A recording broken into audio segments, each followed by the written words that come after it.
Welcome to the special series of Real-ationship, the podcast created to celebrate Black men and men of Black heritage, recognizing who they are, their achievements, the impact they're making, and the legacy they're leaving. In today's episode, I'm in conversation with Michael Earle, an award-winning wellbeing consultant, international speaker, mental health practitioner, mentor, and certified Nordic Walking instructor. He delivers wellbeing coaching and seminars and workshops on an organisational and one-to-one basis to people from all backgrounds. Michael helps people to discover that by using simple practices, they can enhance and improve their wellbeing at work and in their personal lives. You can find out more about Michael's enriching work in the show notes. During this conversation, Michael shares why having a strong sense of purpose can fuel our mental health journey and help us navigate those deeper questions such as, why am I here? And what's the point? Michael also explains what can block people, especially men, from asking for help and the power of giving people the space and place to talk so they feel truly heard and valued. He dives into what proactive well-being and self-responsibility look like in everyday life. There's far more behind his motto, always take your lunch break, and you'll discover exactly what he means during the episode. Alongside that, Michael reveals the one question every man, and especially Black men and men of Black heritage, ought to consider asking themselves regularly, and so much more. Whilst this series celebrates the voices and experiences of Black men and men of Black heritage, the themes explored in this episode and this conversation are relevant for anyone interested in identity, growth, and meaningful relationships. You are about to get the whole RLT, aka Real-ationship talk, so you're going to want to watch the entire episode. I hope you'll find this conversation as liberating as I did. And remember to subscribe, hit that like button and that notification bell. I'm Teresha Young, your host and international wellness and relationship coach. Enjoy, take notes, and get ready to apply all key messages you take away today. Hello, Michael. Welcome to the show. How are you doing today? I'm really well, Teresha, and it's a real pleasure to be here. I'm very excited. Oh, I'm excited too, Michael, because I'm a huge fan of your work, and I'm so excited to have a conversation with you, not just of your work, but of you as a person as well. You're fantastic. So before we go into your journey, would you be able to actually let us know, because I would love to know for you to share with us, in your own words, who is Michael Earle? Right, great question. Michael Earle is the last of 6 children to Rachel and Leonard George Earle. My parents have both passed, so I'm the last of the 6, 3 boys and 3 girls. We were all born in Cardiff, Grangetown, Wales, so I'm Welsh Jamaican or Jamaican Welsh. About me. I really do. I know everyone says this, but I do love people. I do have a passion for people. I think even since I was in school, I made friends, but I was always an observer of people. So I always found myself, and it's only as I was getting older, I realized that this is part of who I am. I just like to observe. So even now, if I was with a crowd of friends in school, I'd be the one on the outside, sort of like just observing sort of thing. Yes. So yeah, I'm passionate about people. I am very passionate about respect as well. I love to respect people and see people be respected. I don't like to see people being bullied. That really upsets me. Yeah. So sort of social justice, that kind of thing is there. And my big thing, I think, at the moment is health and well-being. I like to look after myself, and I really am passionate about people looking after themselves as well. So I think that's been again a thread all through my life, but it's actually coming out to blossom now in my latter years. Yes. But yeah, that's me. I love to connect with people. I love to Mm, connect. So if I can meet up in person, I will. I just came back yesterday from seeing my aunt and uncle in London and my cousins. We had a really great time. But amazing. yeah, that's me, I think, without going on too much. I absolutely love that question because when we talk about who we are as a person, we can often go straight into what we do. And I love that you've come through with so much heart and so much passion about how you are an observer, you are a connector, you have a passion for helping people, because that shows in the work that you do. Because I've been following your work for a very long time. So it really, really, really comes across. So thank you for sharing that with us. So looking at your journey then, Michael, and you shared that you are the youngest of six as well. What has your personal and professional journey of growth looked like so far? Um, Again, really great question and really makes you think. My sort of journey has been, I'll tell you something. I'll go back to home life when I was younger because I Mm, think that's really important. yeah. Being the last in the family or the last in the litter, it was Mhm. really difficult to actually be heard, to actually have my voice heard because, decisions were made by the elders, elder brothers and sisters. I love them, they're lovely. But Yes. at the time, it was really difficult to be heard. In a family, well, it was eight in a house, as you can imagine, in a terraced house in Cardiff. Um, Oof. yeah, I and can so just feel the cramp coming. How do you even yeah, breathe? Yeah. I know. And so growing up it was really quite. You had to be quite sort of tenacious, actually. I mean, I know this isn't really. We're laughing at it now, but breakfast time was the crucial part of the of the morning. Like, because there was one point where we were all going to high school, all of us, all six of us going to high school, and so if you didn't get up early enough, you would like the breakfast, the cereal would be finished. It was, it was, it was like, Basic survivals. absolutely. So like, you really had to sort of like get in there and like I said, being the youngest, being heard was like something that I realized was very difficult for me. And so Mm, I almost had to fight, literally fight to have my voice heard. So through my professional journey, I think I carried a lot of that through to my working career wise. And it was difficult. I found it difficult to sort of have my opinion be heard. But I got conscious of this, and especially with the well-being work, that really helped me to find my voice because mm, it was something that I was passionate about, and that kind of almost gave me a platform to speak and to actually be heard.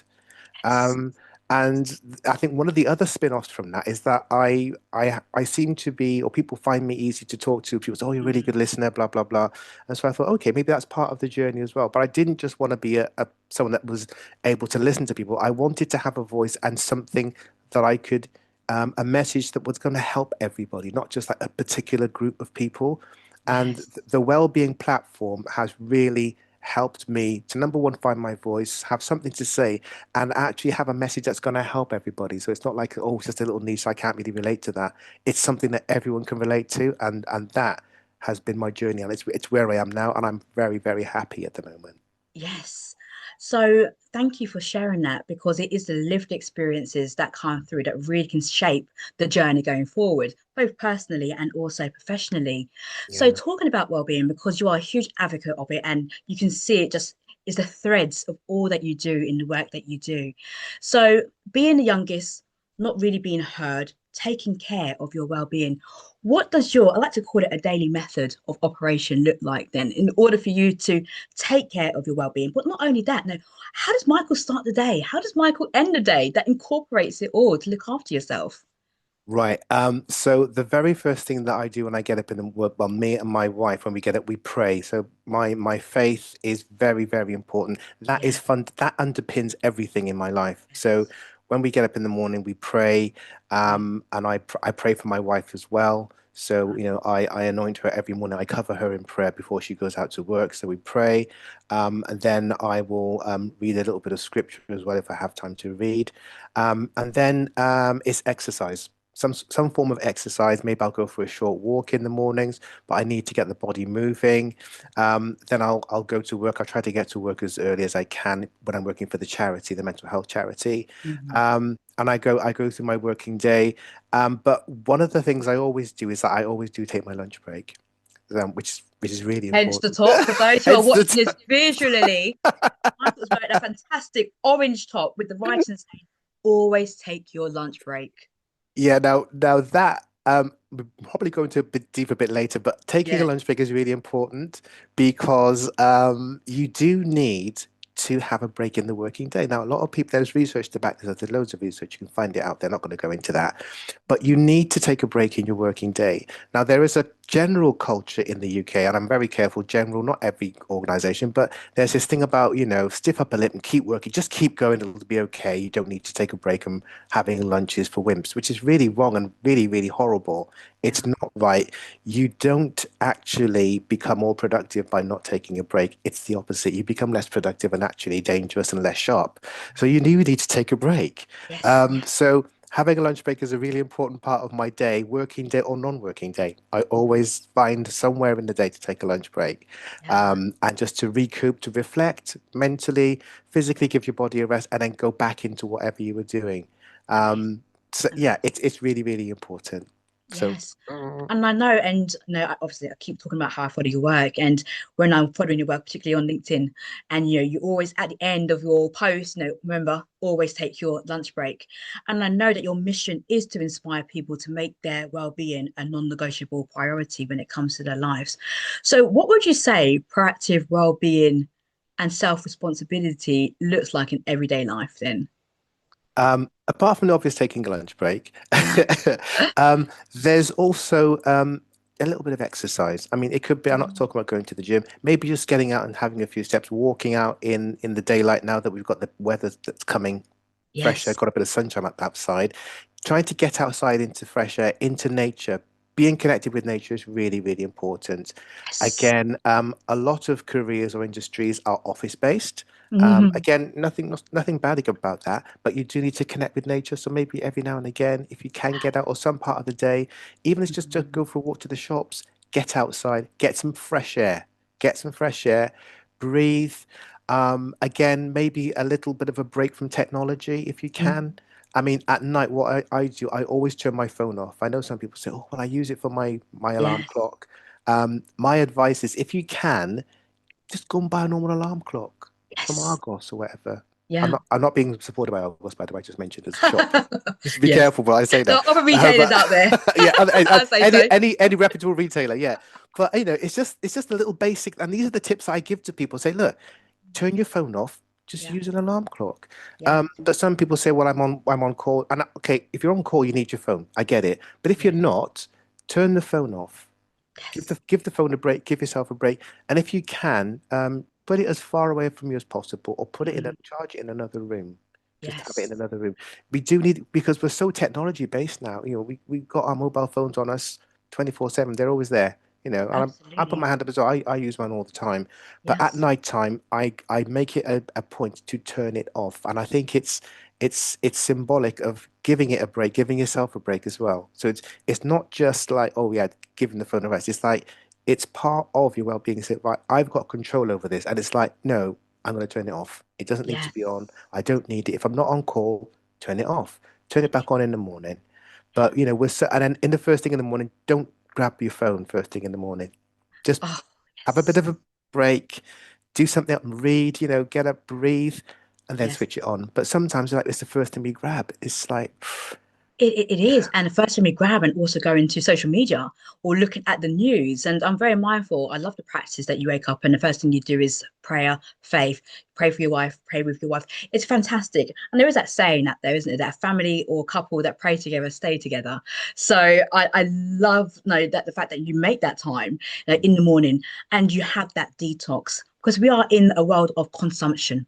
yeah, And I know that it can be quite addictive to go straight onto social media. Then you have the comparisons. What's that person doing? The self-doubt, self-worth, all of these insecurities can creep up for a minute. And then we've got yeah. news as well.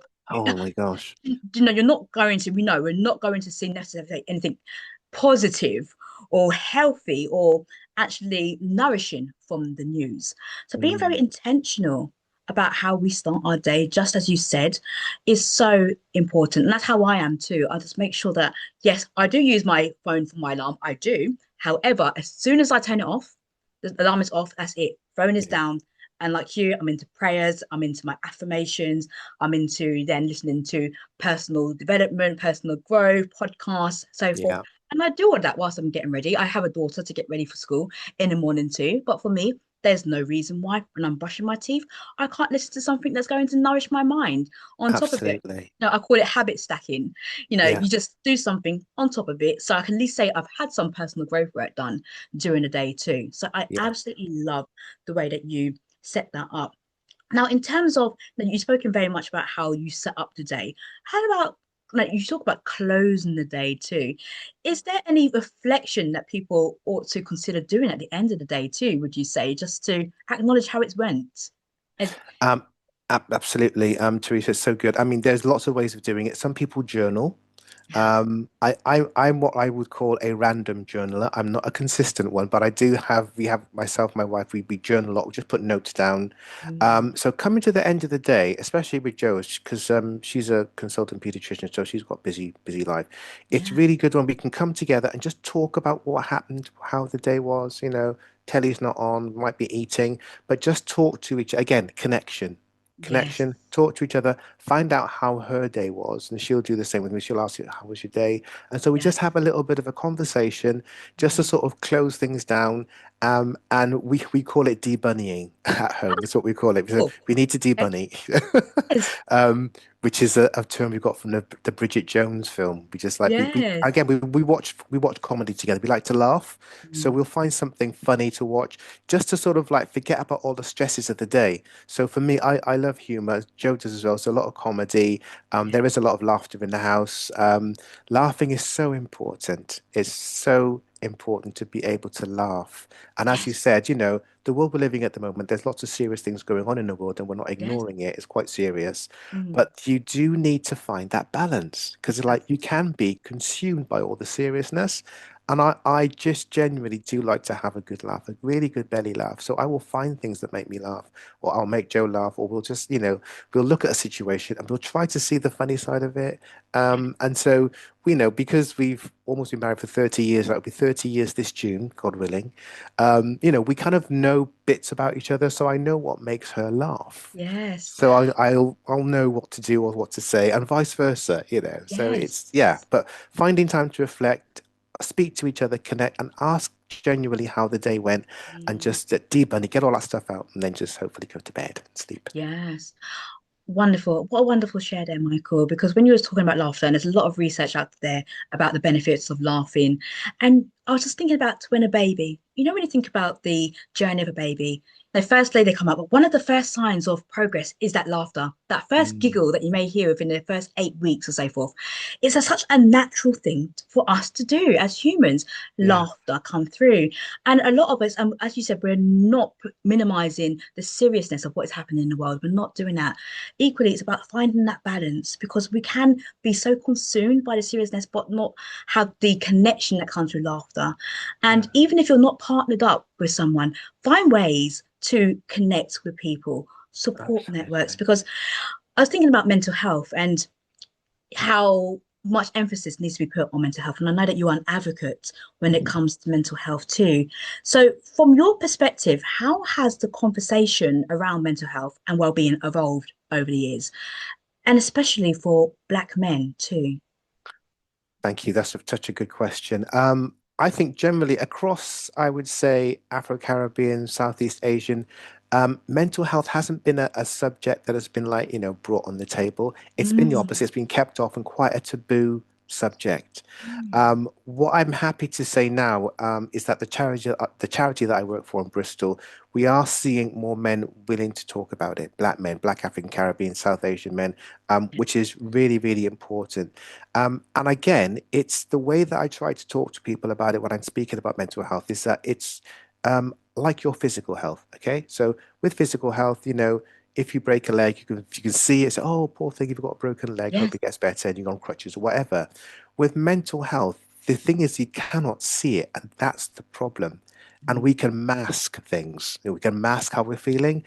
Teresha, I'm sure you get it. You ask somebody, how are you to say, oh, I'm fine, and off we yeah. go. And it's just a knee-jerk reaction. Everyone Mm, says it, and it's not really true. yes. So encouraging conversations, again, connection again, encouraging conversations, getting people to really go down and say, no, no, I really want to know how you feel. I'm not asking just because I want it. Really, yeah, I want to know. I've got time. So Mm, it's about having the time to connect with people and to be able to listen. So it's not about solutions. Mm, People, what I found, especially with working with men, is that they need space just to be heard, yes. not actually find a solution, just to be heard. And I've found that theme over the last 6 years I've been working with the charity. That's a constant theme, the chance to be heard, because this is the first I feel like I've been heard. Yes. And it's so simple, but yet really, really powerful. So there are lots of people that just literally haven't been heard. So they Yes. have a story, they have a situation. And I think what's been happening is because every time they try to talk and then maybe they get shut down, they just Mm, say, do you know what? I'm not going to bother. So they keep it all bottled in.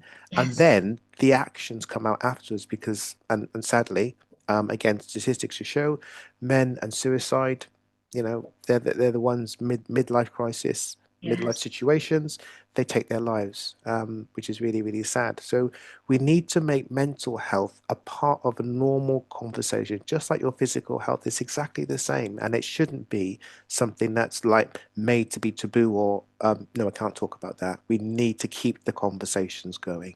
Yes. Thank you. And it's really encouraging to hear that you are seeing more conversations happen. Um, and I'm thinking about what, because when you was talking about when you were younger and the youngest of your siblings, and you kind of struggled to feel heard, and I'm kind of hearing that that could be the same for many men as they grow up.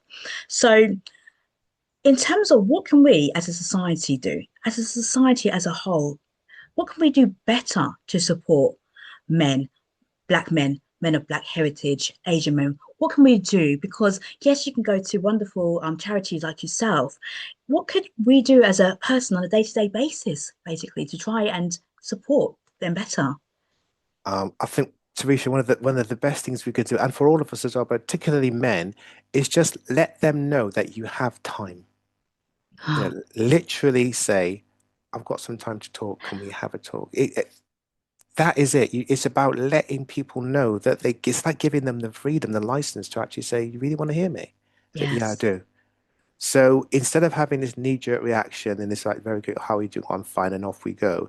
It's Mm, actually making sure I'm preparing, saying, no, I want to go out for a coffee. We're going out for a coffee. yeah. The other thing that I do this with my friends all the time. It's like we say, oh, we must go out for a coffee. I'll say, get your phone out, get your diary. Let's do Hmm. it now. But Yes. do it now. Get your phone out. And they'll say, yeah, what's the point talking? There's no point talking about it. Yes. Yes. So be intentional. Yes. Be intentional and take action because Mm, it's, talk is cheap. But when you say to somebody, no, let's get a date now, you must know what you're doing next week. yes. What are you doing next week, Tuesday? What time? And drill down till you get an appointment Yes. and Yes. actually follow through and let them know that you want to spend some time. Say, look, I'm coming around. Let's go out for a coffee. Let's just Mm, go to the park and sit down. But yeah, I'm serious. So yes. really be intentional, make and create the time, create the space for them to be heard and let them know that, yeah, I really do want to hear what you want to say Yes. because you will be surprised that the reaction, they will say, "Oh, Mm, okay, yeah." So, but you need to push it through, and don't be put off by, "Yeah, I'm okay." And say, "No, no, no, no, I'm serious, and we need to go. I haven't seen you for weeks, months. I'm getting a bit concerned." And yes. sometimes sending a quick text, a quick call. I haven't heard from you. Are you okay? Yes. You can literally text someone to say, "I haven't seen you for ages. Are you okay?" Mm, Or even just the letters, letter R, letter U, and okay. Seriously, with a question mark. I haven't yeah. seen you. What's going on? Are you okay? Where are you? You on holiday? Yeah. What's going on? Just a Yeah. bit of concern, and that opens up the way to have a conversation. So Mm. you can literally just say, "Are you okay? What's going on? Where are you?" Yeah, yeah, exactly. And those questions are so powerful. And thank you for that share because yes, we do have a tendency to say, "How are you doing? I'm doing fine." And then you say, Him, "How are you doing really?" really. Like, how are you doing really? And to say that I have got time to listen to you because that's so important because people feel also that they're going to be a burden. I don't want to put a burden on you. But in actual Mm, fact, if you can actually hold space for that yeah, person, Michael, and let them know, I love the proactivity there. Let's meet up for coffee. Let's do it now. Let's put a yeah. date in the diary. I think we probably most of us have been guilty of saying, let's meet up, but you don't actually follow Do through. anything. Oh, don't. Yeah. So actually doing it on the spot. I had a situation where I've got somebody who follows me very, I'll say religiously on Facebook. And for a few weeks now, they haven't been commenting on my posts. So I was like, oh, this is a bit unusual because they usually comment on my posts, very genuine posts. So I sent them a Facebook message and I said, oh, hello, how are you doing? I said, I haven't seen you. I haven't felt your presence on my post recently. Is everything okay? And they came back and just said, actually, they've just lost two most important people in their lives right Wow. now. So they're going through a period of depression, but seeing Wow. my message has really helped their day. Wow. You have no idea what people are experiencing. Notice, no, you said that you are an observer. Notice differences when it comes to people's Yeah. behaviors, because Mhm. in that gap, in that silence, it can speak absolute volume. And now that follower has started to interact a little bit more with my post. And sometimes it's just that little, oh, how are you doing? Someone cares, someone's held Yeah. that space, and someone's noticed me. There you I think go. we're in a world where sometimes we don't even feel noticed or valued or appreciated. We feel Yeah. ignored. Yeah. So That. those things that you're saying are so helpful. Yeah, and Teresha, you touched on a really important point. Bereavement is a really big isolator, and just as you explained there, and I was going to say with particularly with men, because at the charity in Ilari in Bristol, we did an event, and it's called Beneath the Grief for Men, and the response was absolutely amazing. Men came out and they started talking about what they've gone through with bereavements and grief and loss in their lives. So that is a really big trigger point. You know, you will have maybe men who go through bereavements in their lives, and again, they might want to just shut down. Yes. But you need to reach out and say, look, I heard that, you lost somebody. Would you like to talk? Let's talk about it. And you give them the place and the space to talk and be heard. And again, so you don't have to do Yes. anything. You don't have to come with solutions. Yeah. You literally just need to shut your mouth and listen. Sorry to be a Mhm. bit direct, but it's true. And that's why God's given us two of one and one of the other, two ears and one mouth. Yeah. So Yeah. you should listen twice as much as you speak. Oh, that's such a powerful share there, Michael, because you think about bereavement, and I've experienced my own personal loss when my father passed away suddenly in September last year, 2025. And it's one of the most painful experiences that one could ever experience. And particularly when it comes to men as well, there may be this stigma or persona that showing vulnerability or showing grief may make you look weak, so to Right. speak. Mm. So are there any, particularly when it comes to cultural barriers, that are stopping men from actually fully expressing themselves? What have you come across so far? Yeah, you kind of nailed it, Teresha. There is this idea that men are supposed to be, stoic and Yeah. very, the burden bearers and not allowed to show emotion. And we've got to take this away. Mm. It's just rubbish, absolute rubbish. We are all built with emotions. If we didn't have emotions, we'd explode. They're- Yes. I call emotions like the exhaust pipe of the car, right? Yes. Petrol cars, not electric. Sorry, all you electric fans. Talking about good old-fashioned petrol, Yeah. right? So you The have, gear stick. yeah, gear stick, right? You have you have the exhaust pipe to let go of the waste to the engine. The engine does this work, and the exhaust pipe it lets out the stuff. Our emotions let out what's going on inside of us. People Mm. need to know when you're happy, you're laughing, when you're sad as well. You need to show that, and that's what your emotions are for. They are part of our makeup. So with Yes. men, this thing about you should be a man and just pull your socks up, pull your boots up, and get on with it is complete rubbish. It's Yeah. absolute rubbish. And then what happens is you've got men who don't know how to manage their emotions. And you've Yes. got a mess. You've just got a massive 40, 50-year-old mess walking around, don't know what to do. They're feeling stuff and they haven't been educated in their emotions, so they don't know what Mhm. they're feeling. And Yes. it's Yes. and you've got a person that's probably more volatile than somebody who does show their emotions actually. And Mm. that's the problem. That is Yeah. the problem. Men have been told about, not showing your emotions is rubbish. We've got to change the narrative and say, no, we need to know how you're feeling because otherwise we can't deal with you. Mm. It's going to put many men in a very vulnerable space to actually say that this is okay for me to explode. For emotions are just indicators, they're not bad, No. happy, good, but they're just indicators of where you are right now.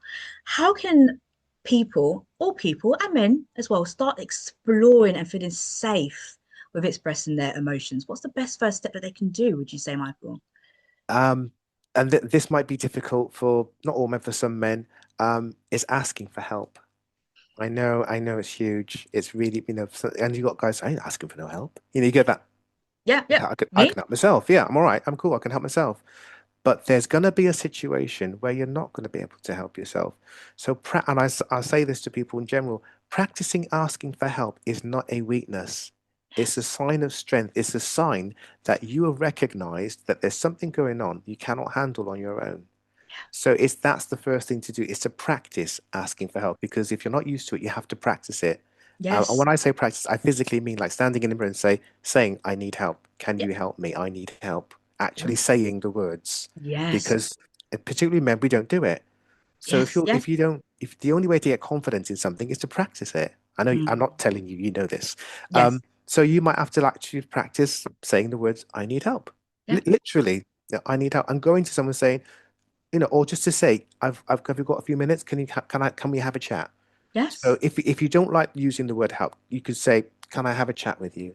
Have you got a Yes. few moments? I just need to talk something through. Or Yes. I've been thinking about something and I'm not too sure. So it's other ways of asking for help, but it is asking for help. It And because is. if we don't reach out, again, you might have friends that reaching to you, but if you don't reach out as well, so it kind of both goes both ways. You know, Yes. there your friends around you can do lots of reaching in, but there's gonna come a point where you're gonna have to reach out and say, do you know what? I do need some help. I cannot manage this on my own. I need some help. Mm. So yeah, we need to, and it's about encouraging men to say it's okay to ask as well. So it's okay to ask for help. It's okay to ask for a few minutes. Like with Joe at home, if I've got something serious to say to her, I'll say, look, because she likes to muck around and I do as well and whatever, and she talks. And I'll say, no, Joe, this is really important. I need your attention. I need you to like listen to me. And Mhm. when I say that, she'll stop whatever she's doing. It's just say, oh, right. Yes. And that says, oh, Michael's serious because I won't be laughing. I'll say, Mhm. look, I need you to listen to this. I need to talk to you now. Or if Yes. she's going to phone her sister, which she does every day, I'll say, look, after you've spoken to your sister, I need to speak to you. So I'm Mhm. asking for her attention. So Yes. I'm requesting her to be focused and Yeah. say, and when that happens, she knows it's a serious conversation. I'm not mucking around. I need to talk about something. Yeah. So you've got to reach out. You have to reach out. And I love that frame as well, because I know that you have this lovely humor, banter, jokey relationship with Joe. At the same time, you know how to frame it so she knows that this is something serious. I need you to hold space for me in this moment. Really identifying what you need. And for me, I love this principle. I'm not sure whether you've heard of it at all, Michael, but it's called the hug, helped, heard principle. So No, it's really identifying what do we need in that moment. Is it a hug? And it might not even be a physical hug, but it might literally have someone to give you some warmth and empathy at that time. And then you've got the help. Yes, no, I need help. Can I have a moment? Can we talk? And heard as simply, I just need someone to listen to me, no solutions.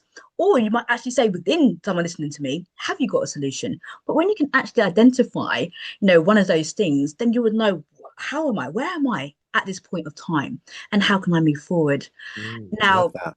Love that. I really love this principle. I'm not going to take ownership of it. It's not something something I've read and I've seen it out there in psychology. So, but when you can actually just identify those three H's, I call them, it can really help. Mm. Now, if somebody thinks, okay, I do need help, but they don't have anybody necessarily, or they don't feel comfortable reaching out to people in their personal network, where could they go in terms of professional organizations? Right. It's amazing. There are so many organizations out there. Just to name a few, I'm sure you know all of there's Mind.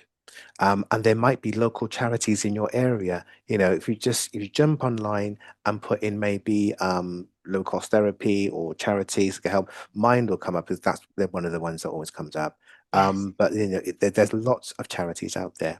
And there's lots of men's charities now as well mm, for men. So men, you can have specialists. You might think, oh, I don't want to go to Bernardo's, but there are lots of other ones out there. You just put in men's help, men's therapy, it'll all come up there. So what I'm actually glad to say now and see, and I'm sure yourself, Teresa, that there's lots more specific, very targeted help for men now. Before, like 20 years ago, which wasn't a thing, but now there's so mm, many charities out there. So the choice is increasing, which is really, really encouraging. So, mm. and again, you might want to just do it in private. You might not want to tell anybody you're getting help, and fair play. So just do a search on your own, just look, see what's out there and Yes. make a connection. And like I said, some cultures, especially the Asian culture, I've noticed they are quite private, so they don't want other people in there culture or maybe community knowing that they're asking for help. So they'll specifically ask for therapists who are not Asian because they've got this fear that somehow it's going to come back to the community. Mm. So we need to be culturally sensitive. Yes. I love that last bit as well because some people don't actually realize or appreciate that part there in terms of that. And maybe they may even feel a sense of judgment if they were Yeah. to go to a certain person and they are within the same culture. So having that cultural sensitivity is so important. When I started the conversation with you, I spoke about, who is Michael in your own words? And you went into kind of what your background is, your passions. And I just sent a huge sense of purpose that came from you and a real big awareness of identity. How would you say that having a sense of purpose and identity, how important is that for the mental health journey? Does it have any influence over it whatsoever? Absolutely, yeah. For me, and I think maybe for other people as well, and obviously everyone's an individual, having a sense of purpose, it allows me to get up in the day and I know why I've gotten up. Sometimes if you haven't got purpose or focus or Mm, any drive, that can be very isolating and push you back and think, well, yeah. and you get to the what's the point? Conversations you have Mm, that you get the conversation you have with yourself. So having purpose is really, really important.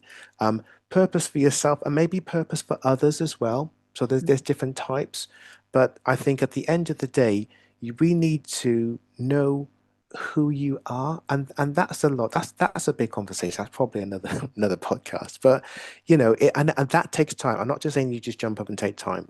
I'm 60 now, and that is a long journey because sometimes you don't always, oh yeah, I want to be a fireman when I grow up.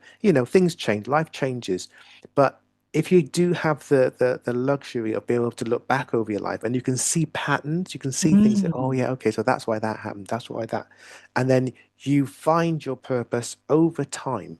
But once you do, it is really, really important. And for my mental health, yes, it has helped because it has helped to keep me going along with my faith as well. But just knowing that what I do is passionate for me, but I know that it's helping other people, and I've got this purpose and this focus now. So yes, it's helped to keep me going. And purpose, I think, for a lot of people is really important because when you don't have purpose, again, it opens the door to like, well, why am I here? What's the point? Which is the yeah. conversation we don't want to be going down that road. So Yeah. purpose is vital, I believe. Yeah. I completely agree. And you know that I would completely agree with you as well, being what I do and the work that I do. Because for me, having that sense of purpose, I wake up in the morning and when I have that sense of purpose and being fully connected with it, I'm so excited for the day as well. I look forward to the day because I know that I am in my purpose. I say living a life of purpose, on purpose, with purpose. So Excellent. it's a Love mouthful, it. but it really, helps to drive me. Yeah. And I can have purpose for different areas of my life. I can have purpose for myself, as you said. What does that look like for me? Purpose as a mother. What does that look like being a purposeful mother? My business, my friends, my family, my faith. What does that look like? And again, we just have to start small, isn't it? We're not going out Yeah. there thinking that we have to go out there, change the world, make it a better place. I'm trying to do it with Michael Jackson, Yeah. but actually, I heard that. I saw what you did there. I tried to read it in, but it's way too early for my singing voice right now. But yeah, we don't have to go out there looking to change the world. Yeah. But there's something very fulfilling about being able to help other people, though. Don't you feel so? As you said, Absolutely. And can I just add on to the end of that, Teresha, as you were talking, that purpose is attractive. yes. So maybe you might want to talk about that in one of your other relationship podcasts. But Yes. purpose is attractive, and by that I mean it attracts people to you. Because when you have a purpose, people can identify where you're going. And then if they have a similar type of interest as well, it's going to attract them to you. And I've found that in my sort of latter career, is that once you decide, right, for example, right, I'm a potter and I make mugs, okay? I make mugs with two handles, okay? And you start off with thinking, oh, who's going to want a mug with two handles? But then there's going to be people out there thinking, oh, I need something a bit different. I need a mug that's different. Oh, there's that guy that makes mugs with two handles. So they get attracted to you because they're looking for something and Yeah. you do it. If you're making mugs with two handles one day, then the next day you're making pies, and another Mm, way you're making tennis balls, and then, oh, we decided to make cricket bats. what's Michael doing? I can't focus. He's doing too many things. Yes, But the yes. consistency over time with your purpose, it does attract people to you. And I've seen that happen with my wellbeing work.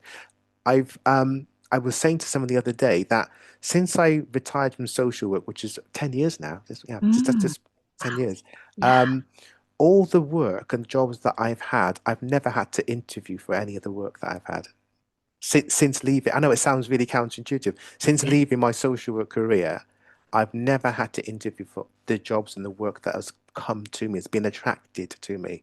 And I Yes. recently had a message on LinkedIn the other day. Somebody said, "Oh, Michael, this is happening. Would you be interested in doing some work with us?"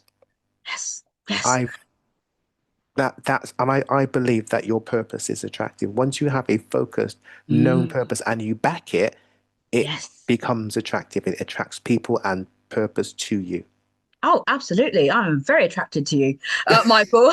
Attracted to the work that you do because you show up. And as you said, consistency, reliability.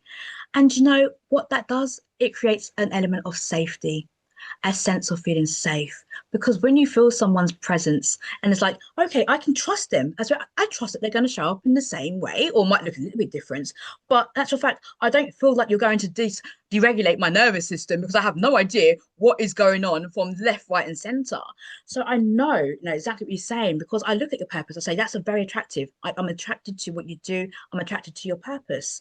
So I'm so grateful, Michael, that you show up there and you are reliable. And that's not to put pressure on people. I don't want anyone to think, now I've got this weight of having to show up for people because if I don't, they're going to be dysregulated and it's all going to have chaos.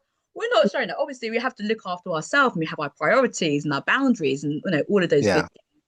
Equally, there is an exchange that you don't even know that is happening from you showing up and the impact and the ripple effect Mm. that is happening on other people too. So again, thank you, Michael, for having such an attractive purpose and a sense of identity, because I know it is connecting so many people to the work that you're doing. And obviously the ripple effect, people are reaching out to you. As you said, you don't you have to be interviewed. You haven't you actually the work is coming to you. And that's Mm. what alignment is.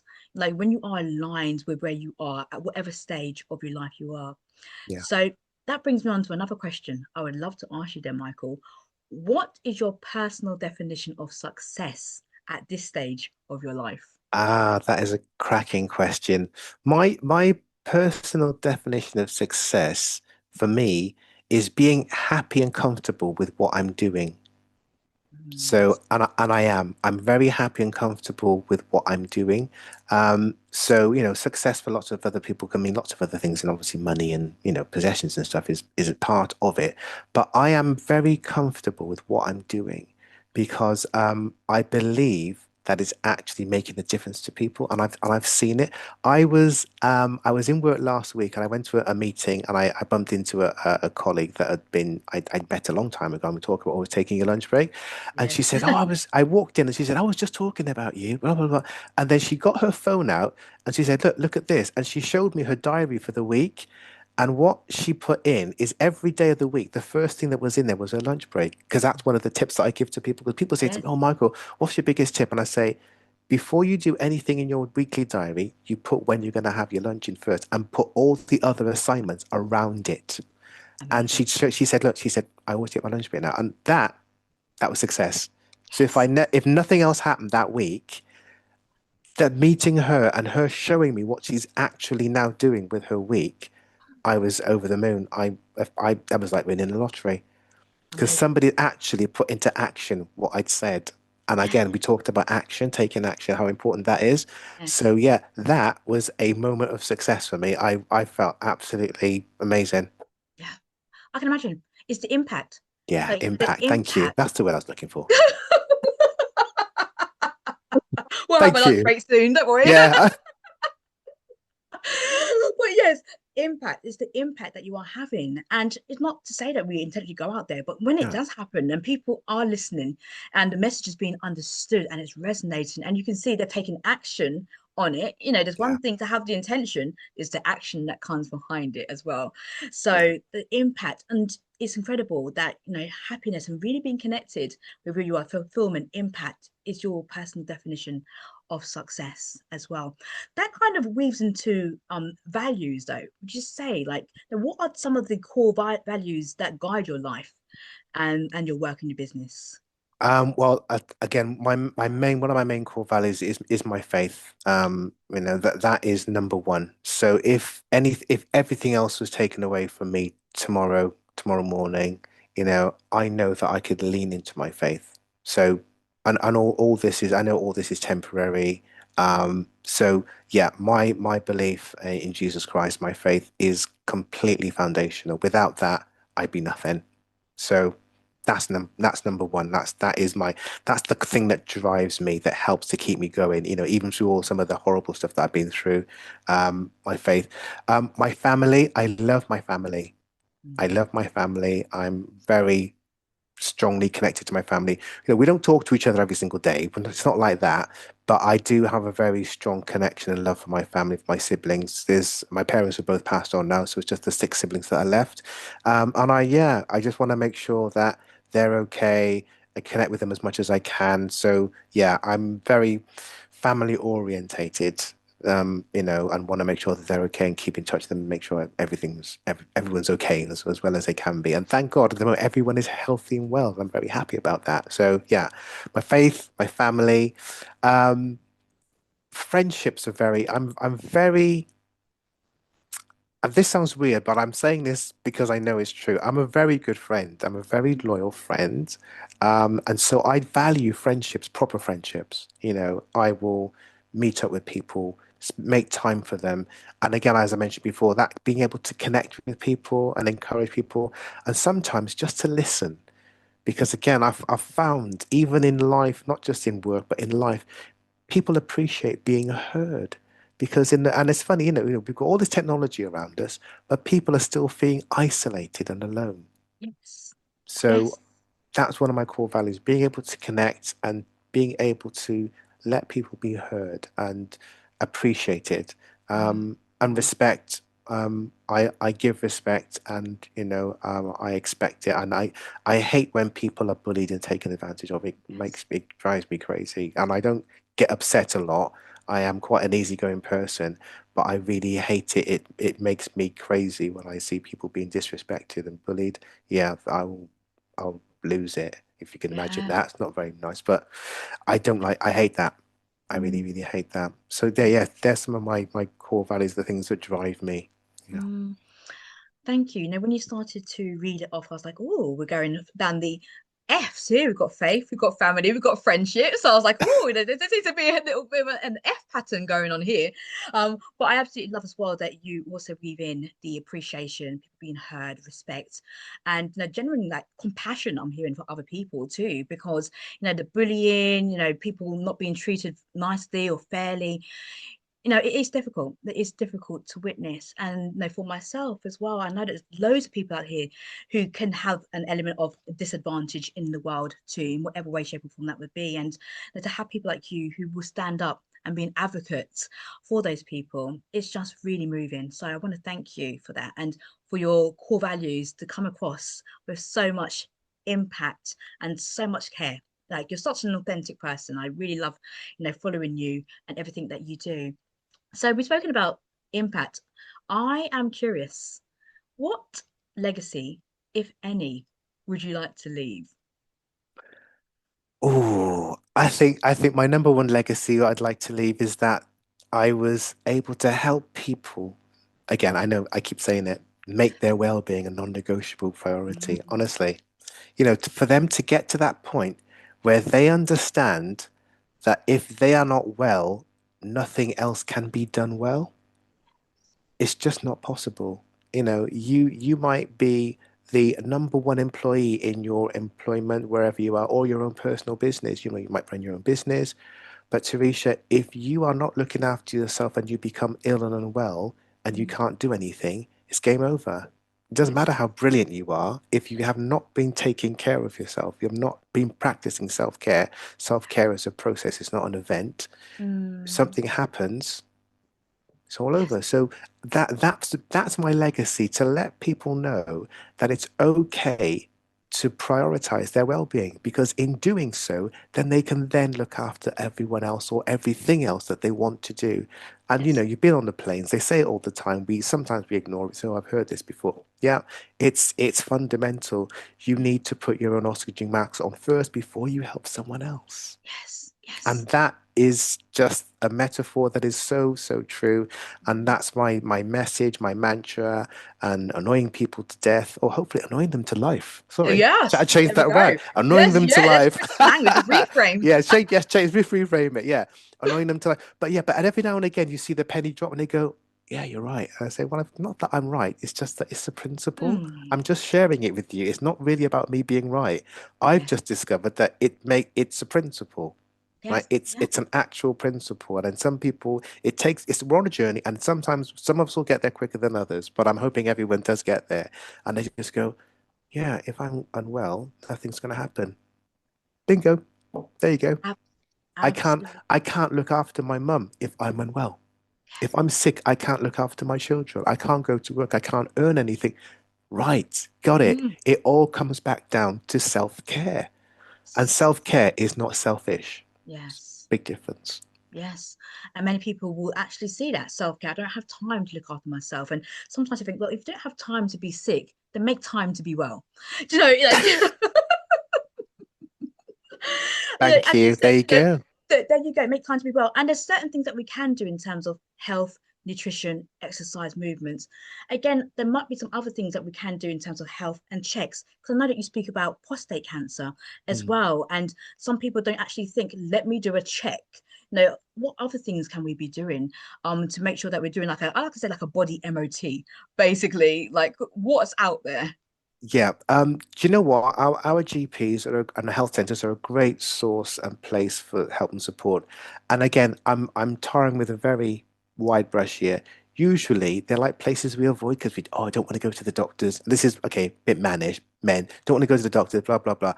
But we need to reframe our health centers. They're there to help Yeah. us, our GPs, and a lot of things we can do are preventative. Like you said, one of the easiest things to do, Teresha, that I always advise people to do is, everyone has a birthday, right? At least once a year, you have a birthday. Just being Yes. silly, but Just okay, once a year, at it's least just one. once a year, at Unless she's least the one. But queen. yeah, I think she had two, did she not? she When she did. Yeah, I know. It's not fair. Anyway, so again, as you said, habit stacking.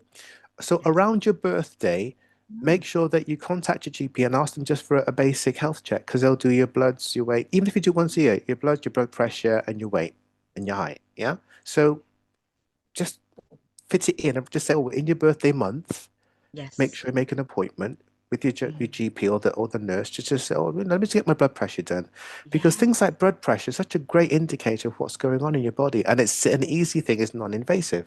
So Yeah. blood pressure, height, weight, you can get that done. For the men, if you are over 40, up into your 50s, ask for a PSA test. Now, there's been a lot of controversy about some medical centers not wanting to give it because they said, well, have you got any symptoms? Prostate cancer it doesn't have any symptoms. That's the problem.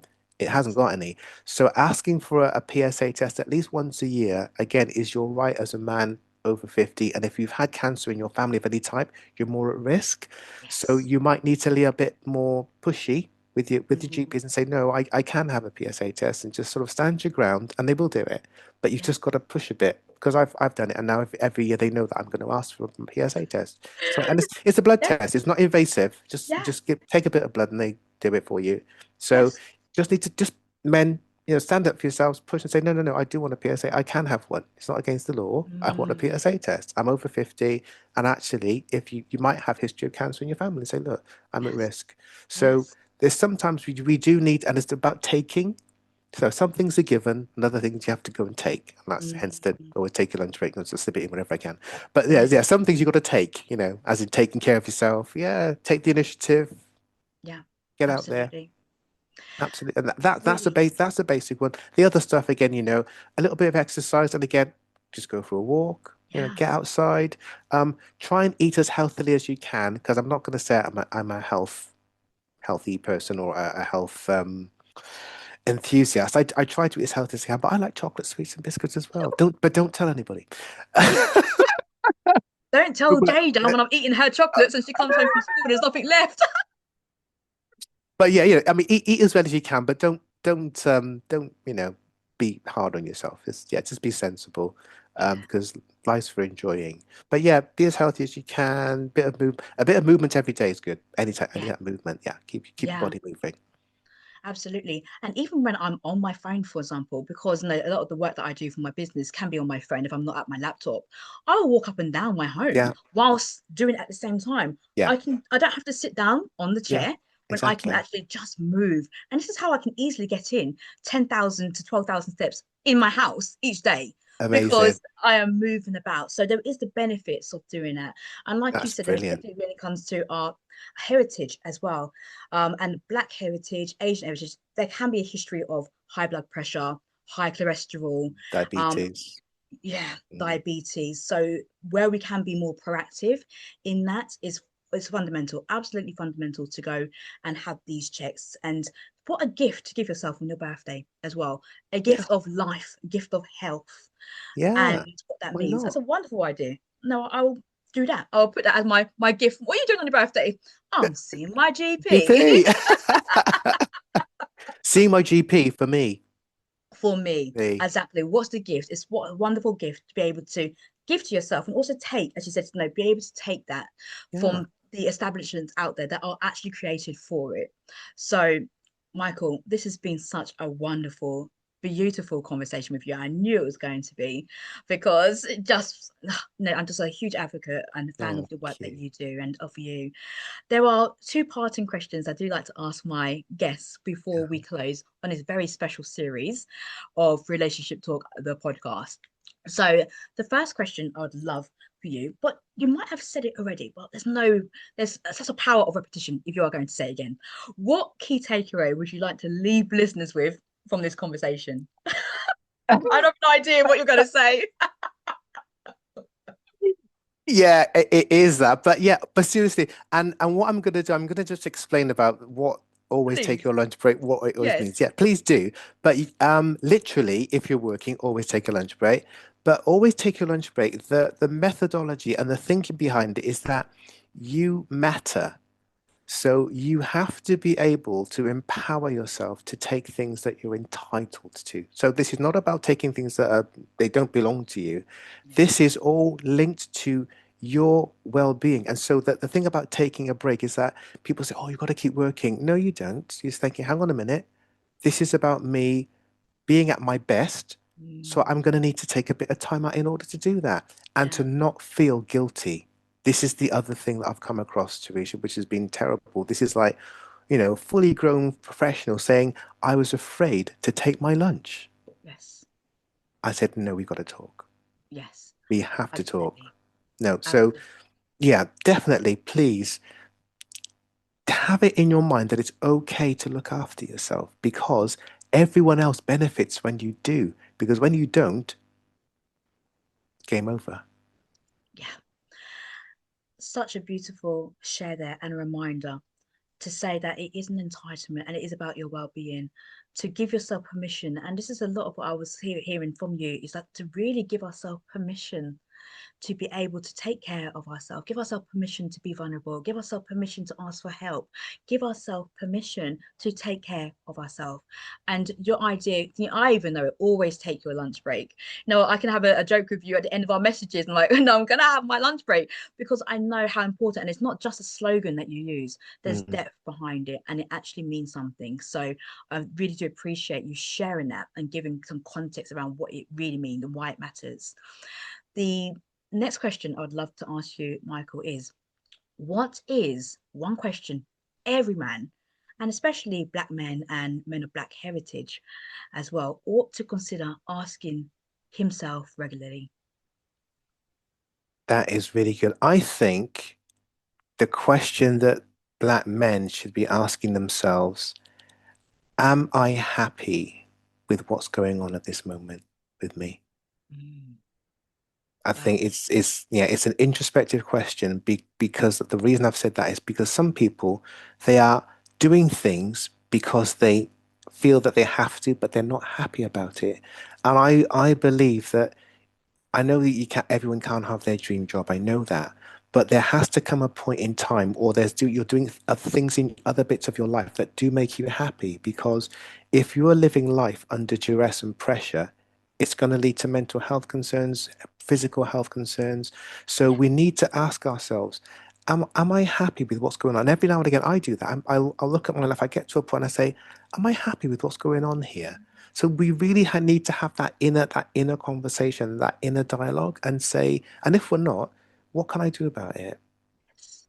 Because Yes. sometimes we're very quick to blame the environmental stuff, everything that's going on around. Oh, this is society's that. But every Yeah. now and again, we've got to turn the fingers in and say, am I really happy with what I'm doing? And if not, what can I do? What can I do about it?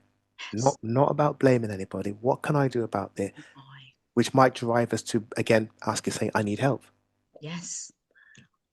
Wonderful. Wonderful introspective questions that you're asking there, because firstly you are identifying the level of contentment and happiness, and then what can I do? How empowering it is, what can I do about it? Rather than I can't do anything about it, is that what can I do about it? A lot of the telltale signs, isn't it, is from our behaviors. So am I happy? Then your behaviors are probably going to indicate why you're not happy. You could have addictions, you could be, certain behaviors and tendencies may come up, and that's a really good identifier. Yeah. What can I do about it? How empowering. Michael, thank you so much. Thank you so, so much for this time today, for your time and for the energy No, and for the wonderful insights and conversation. no, my pleasure. Teresha, before we go, could I just share a poem with you that I wrote a Oh, little while yes. ago? I think it's appropriate. What a Uh, gift. Go ahead. Yes, no please. problem. I'm just gonna cue it up so I Yes. so I don't forget.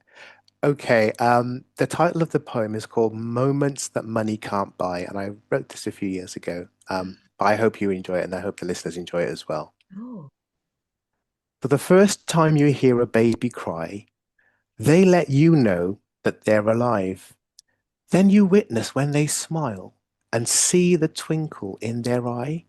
These are the moments that money can't buy. When they look at you and catch your stare, you turn away like you don't care. But deep inside, your heart beats strong, like a big bass drum, loud and long. Could they be the one for you? Will this end in love so true? Go on, take a chance. Don't be shy. These are the moments that money can't buy. Come here, my son, sit a while with me. Come, my daughter, let me speak free. I've stories to tell you that you've never heard. I'll paint pictures of your history with my every word. I'll tell you where you came from, who you are, and what you mean. I'll place in you a vision of the things you've never seen. I'll let you know that your only limit is the heavenly sky. These are the moments that money can't buy. Don't tell me that the wall is too big. Don't say the sea is too wide. You've the spirit of an eagle, and over obstacles you'll glide. So reach deep into your soul and lift your head up high. Wipe those tears from your eyes. This is no time to cry, for you were born on purpose. Your destiny awaits. Rise to life's challenges. That's how you become great. And when you cross the finish line, lift your hands with a mighty cry. This was my moment that money can't buy. oh, God, what a beautiful, beautiful poem. I feel very choked. Try not. That was so, so beautiful. Thank you for those powerful words. And I know that that will resonate with so many people. And isn't God good? Look at Is the awesome. alignment. I mean, I spoke about a baby crying earlier on, didn't I? And that journey, the milestones, and you've gifted us with a poem as well that is so aligned with that journey and with purpose. And for me as a mother as well, particularly raising a child who has complex needs and a disability, and the opportunities and the possibilities that are being created for her in spite of what limits maybe imposed on her from external limits. I have no limits on my daughter, and as well, and I know that that is just going to resonate with so many people, even if you have children or not.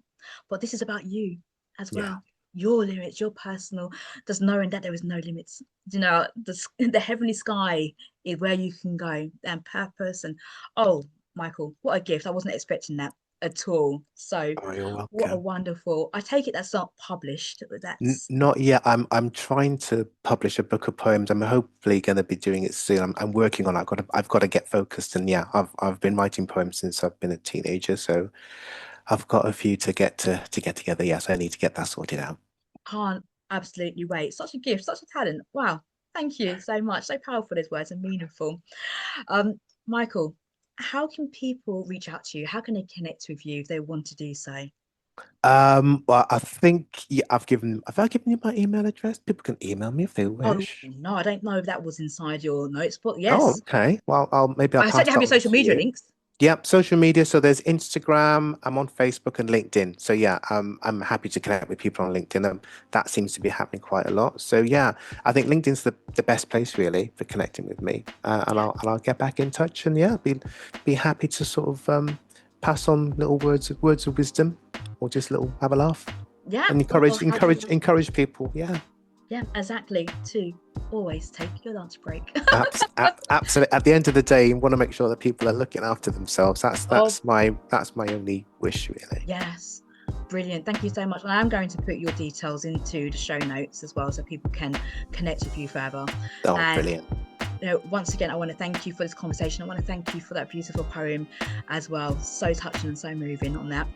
Trying to clear my throat on that. So thank you for your time, for your attention, and for all of the insights that you've shared today, Michael. Thank you so much. Oh, it's been a real pleasure being on your podcast, Teresha. I've waited for so long and it's happened. Thank you. We have, you know, God's time, and it has happened, and we Oh, will, you know, amazing. give thanks and praise for that. So thank you so much. Yeah. And for everybody who has taken the time to listen to this wonderful conversation I've had with Michael today, I want to thank you for your time, for your attention, and for your energy.